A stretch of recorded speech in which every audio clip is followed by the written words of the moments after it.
The last topic in section 3.2 is to talk about a zero of a function. A zero is just another name for an x-intercept. The only difference is that an x-intercept is always a real number and a zero doesn't have to be. A zero could be a non-real complex number. I have two definitions down here at the bottom of the page, and hopefully when you look at them you feel like you understand that the definitions are equivalent. So the first definition says that the zero is a value of x that makes y equal to 0. And the second definition says 0 is a number k such that f of k is equal to 0. So either way, the 0 is the input that makes the output 0. The 0 is the input that makes the output 0. Okay, so let's go on and let's look at a couple of examples here. Let's check and see if k equals -2 is a zero of the function 5x cubed minus 6x squared minus 28x minus 2. Well, the question is f of -2 equal to 0? Is f of -2 equal to 0? And how do you suppose we want to find out? We want to use synthetic division and the remainder theorem.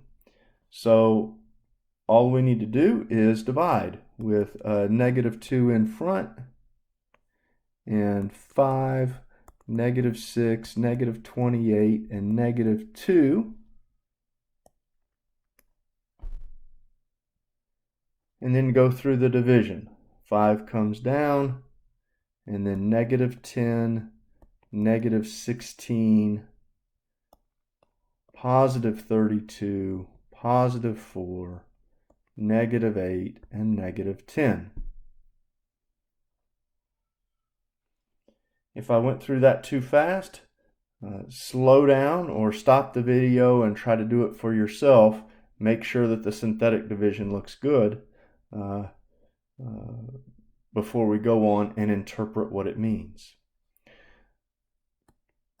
The remainder is -10. This means that f of -2 is equal to -10, which is not 0, of course. And so the answer then is no. -2 is not a 0.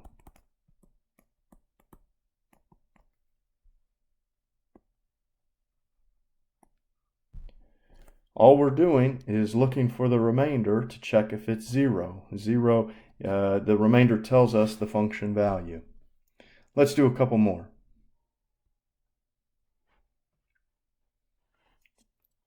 Is k equal 1 a 0 of this polynomial? Set up the synthetic division. 1 outside, 1, -4, 9, -6 inside.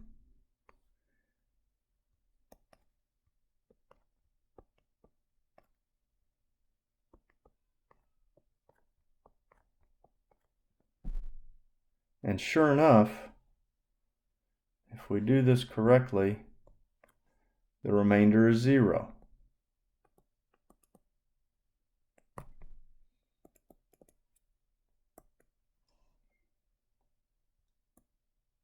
Or f of 1 is equal to 0.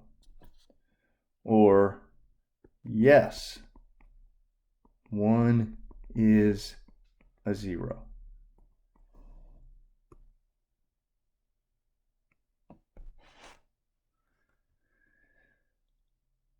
Okay, one more with just a little wrinkle. Remember, zeros don't have to be real numbers. They could be non-real. So here we have our last synthetic division of the section, and it's the first one where we use a non-real value for k. So let's give it a shot. Let's see what happens. Let's let's put 1 plus 2i out in front. And then let's put the coefficients underneath. 1, we better skip lots of space in between the coefficients to make sure we have enough room to write all this down. 2 and -5. And the synthetic division works the same way, whether you're using all real numbers or using some non-real numbers as well. So the 1 just comes down, and then 1 gets multiplied by 1 plus 2i, which gives us 1 plus 2i. Notice when I write the 1 plus 2i underneath the -2, I line up the real parts. I need to add -2 plus 1 and get -1. And then there's a plus 0i here, plus 2i, to make plus 2i. Add the imaginary parts. There's only one imaginary part. It's the plus 2i. So -1 plus 2i is at the bottom. And then -1 plus 2i needs to get multiplied by 1 plus 2i. -1 plus 2i now has to get multiplied by 1 plus 2i. And you might see a shortcut here, or you might not. We haven't done this multiplication for a while, so let's go back through it carefully, make sure we remember how to do it. We're just going to distribute. We're going to do -1 times 1 is -1, and then -1 times 2i minus 2i.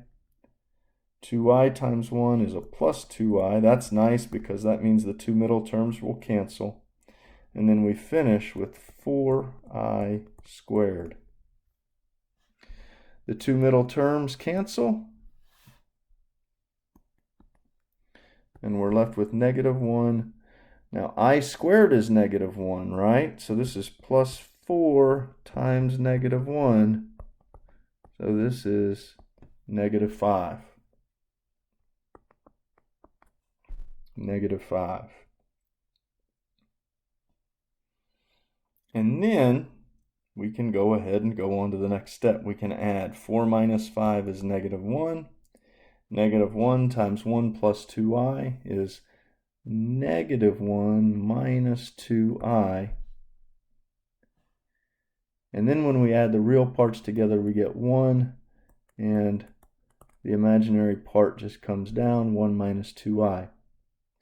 Now we need to multiply 1 minus 2i times 1 plus 2i. And I'm going to let you work that out. You can stop the video now and pick up again when you have your answer. 1 minus 2i times 1 plus 2i is 5. And so -5 plus 5 is 0. And so sure enough, the remainder is 0.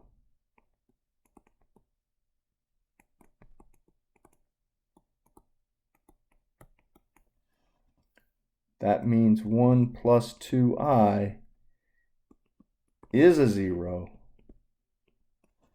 of f of x.